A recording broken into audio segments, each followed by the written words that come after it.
Hello, ladies and gentlemen. We're here today to talk about artificial intelligence. And this is probably one of the more important lectures on the challenges that we face with the digital modern era. Why? Well, because AI might be something that our children and grandchildren will look back to when they are 20, 30, 50 years from now as a moment that is maybe comparable to the discussions that humans had when they first talked about the telephone, about the computer, and about the internet. When did this all start? Very early on, quite frankly. In the 18th century, the first philosophers started to discuss ideas about a machine that could mimic the human way of thinking.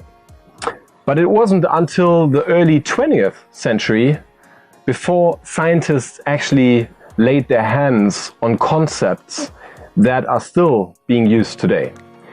Scientists like Norbert Wiener, who was one of the founding thinkers for the theory of cybernetics, Claude Shannon, who thought about information theory and first described signals and their all or nothing importance.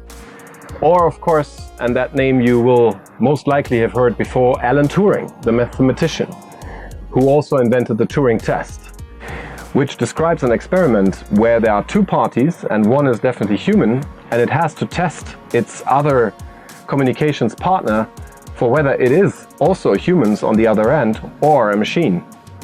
And once the humans on the one side cannot describe the difference anymore, can't tell the difference, the Turing test is passed. The discussion is heated.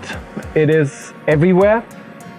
You will probably not be able to open a single newspaper or a single magazine, attend a single conference today that does not talk about AI. And that is good, because it's a game changer, as I said.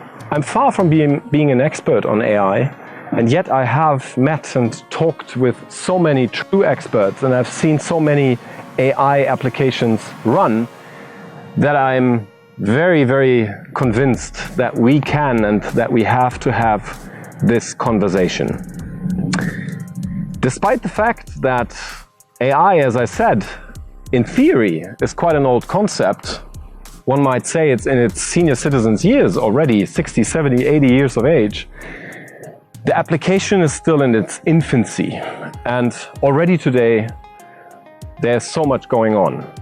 Roughly 10 companies worldwide have used lots of money, roughly 2 billion euros, and they have accumulated all the knowledge and all the IP that is already there in AI. So it's fair to say and fair to expect that these 10 companies will have a very strong impact on the next 10, 20, maybe more years of our lives across all industries.